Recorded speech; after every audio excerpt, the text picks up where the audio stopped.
Hi everybody, this is NGamer again, Brax here, and we're going to be continuing on with our Kirby's Adventure Let's Play. Hopefully this time the game's a bit more loud, and you can actually hear the delicious soundtrack that this game has included with it. I did not realize how quiet it was last time, and that was a little stupid on my part. So, if we look at these very nice looking tropical trees we have going on here, you can assume that this level is going to be tropic themed. And you're not wrong about that. Just freezing these coconuts here. I wonder what frozen coconut would be like. I'm sure it's a thing. I've had frozen treats taste like that have coconut in them, but...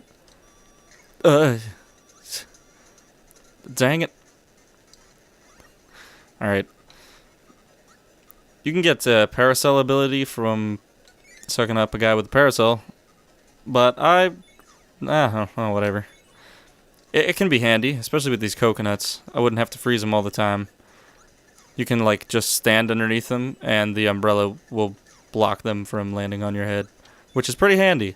But I don't like the jumping when I have the parasol. It gets a little confusing, because you kind of just, like, float all over the place. It's really difficult to control. I don't need that. So this is sword ability, which in my opinion, my humble opinion, my opinion that doesn't matter worth a crap, sword is actually terrible in this game. Later games, sword is extremely handy, but in this one, not so much. I don't know how I didn't get hurt by that there, but I'm not going to complain. Let's continue on. That tree looks familiar. Duh! Okay, these twister guys can be a real pain. You're best just to ignore them when they go into their ability there. You can't hurt them when they're spinning. You can only hurt them after. Dang it. Next time I'll shoot them. Beam or parasol? I'm gonna go with beam. And there we go. Pretty short level. And we get another one up for our troubles. That spaceship in the top right kind of looks like the one from Mario Party. I think it's Mario Party 2. It might be Mario Party 3. The one where you pump up, like, the spaceship and, like, the harder, like, the more you pump, the higher it goes. It kind of looks like that, unless I'm mistaken. Correct me if I'm wrong on that one, but that's what it looks like to me. And I'm dead. This game is very forgiving, though, and honestly, I'm playing very recklessly just so that I can move somewhat quick through it. I don't want to spend a million parts playing a Kirby game. That just makes no sense. This game is not very long, so, I'd rather keep the LP as short as possible. Sensible, right? So off we go to the Great Pyramids of Giza, which is where Kirby takes place. I'm just kidding. It's not where Kirby takes place, obviously, but you knew that, and if you didn't, oh dear. Dang it. I had a chance to take this guy out without getting hit. You just gotta kind of do this.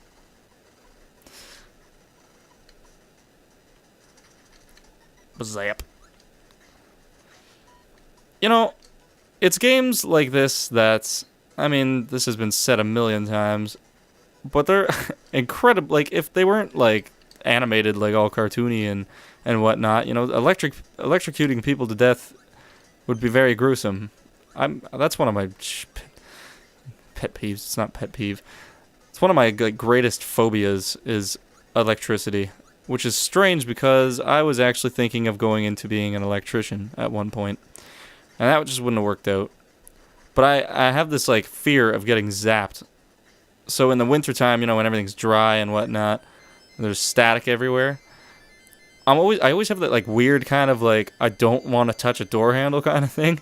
And I always instinctively, like, slowly press, like, the heel of my hand, like, the heel of my palm to the door handle first, and then kind of wrap the fingers around, just so, like, because I'm afraid of getting shocked, right? And I always realize afterwards that I did that, and I'm like, wow, I wonder if people look at me and they're just like, what is this dude's problem? Like, I must look totally ridiculous doing that. I'm also not keeping track of time on this episode, so this could either run short or long. I forgot to check my timer before I did this. So, sorry for the short video in advance.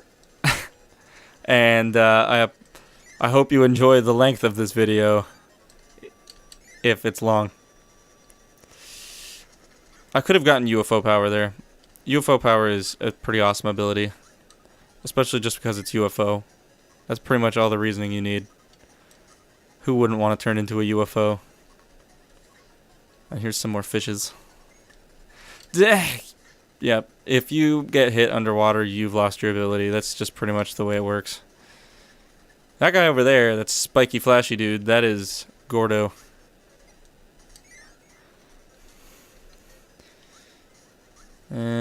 That's Kaboo. He's spinning Tiki Head for no good reason. I don't think there's anything else over there. I'm pretty sure you can beat this level 100% without doing all these little secret things. So hopefully we're good. If not, whatever. We'll just go back through it. These levels are short. They're almost nothing. And that Brontobert respawns, so I'm just going to run away from him. Okay, I hate this part. The Mennonites are jerks. That's what I've learned. They also have a very uncreative name. They're just their leader's name pluralized. Pretty pathetic. That guy up top there, I believe he's called the Trident King, and he is the part that annoys me the most. Because he just... Ugh, he's terrible. See what I mean? I had a clear shot at him there, and he just, out of nowhere, pulls out a trident. And, ow, that hurt. Oh, he almost did it again. Oh, great. He's the last one now. Which means I gotta do this. There we go. Getting hit once there is okay, but I went through this a few times. It's not as simple as it looks. I could get that energy drink down there, but I would rather not. And that is actually what they're called. They're called energy drinks. But the only thing is, I think they meant energy as in, like, the good energy. You know, like the kind of energy you get when you've had a nice hearty meal and you go out for a run. You know, that kind of energy. I think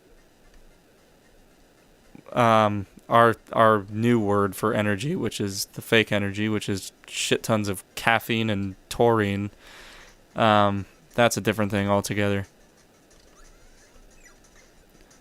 So I'm thinking, time-wise, if I beat this level, yeah, if I beat this level, we should be good for time. Man, this game is just handing me the one-ups. You know, that's actually one of my complaints of... oh, dear.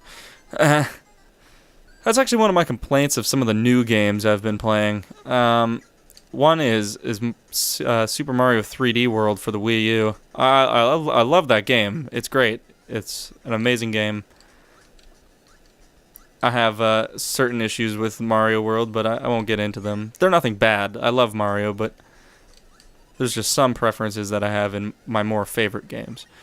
But one of the things that bugs me the most about that game is just how generous it is. Man, I've been sitting at like a firm 99 lives, like pretty much the whole time I've been playing that game.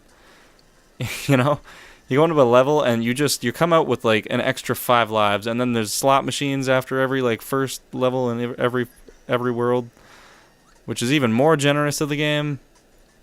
It gets sad.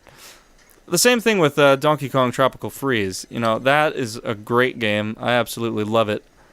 But the only problem I have with it is that it gives me way too many one-ups. Now, if you play co-op, you're losing those one-ups pretty quick. You know, you can't always count on your partner to be kicking around and, you know, and good at the game. Oftentimes, your partner will be worse than you. At least if you're me anyway. I might move too quick for my partners, and they end up dying. And in that game, you respawn right away, but you share lives. That's how that works. So, if your partner keeps dying, he keeps spending lives in the level. It's not like you can just get a nice chance to regroup and continue the level. And you can kind of screw each other up sometimes, you know, just bumping into each other and whatnot. It's yeah, so you lose lives a lot quicker, and if you do fall off an edge or something like that, you know, something that would like definitely take you right out of the level, you lose 2 lives, not 1. So it makes more sense in that game, I guess, for the game to be generous and give you 1-ups. But not if you're playing single player, because I barely ever lose enough lives to, you know, get close to getting a game over.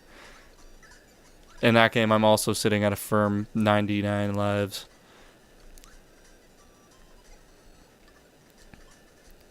But the game is fun, and same with Mario as well. I love the amount of levels there is in Mario 3D World. It's delicious. You get a good amount of gameplay out of it. Almost made another one up there. So anyways, if I'm not mistaken, that should be around 10 minutes, which is what I'm trying to aim for with these episodes. 8 to 10 minutes. So I think I'm going to cut it off here. Once again, thank you very much for watching. I hope you're enjoying it. If you have any tips or anything for me, because I am fairly new at this, go ahead and leave them in the comment section. I'm pretty welcoming of it. Alright, take care.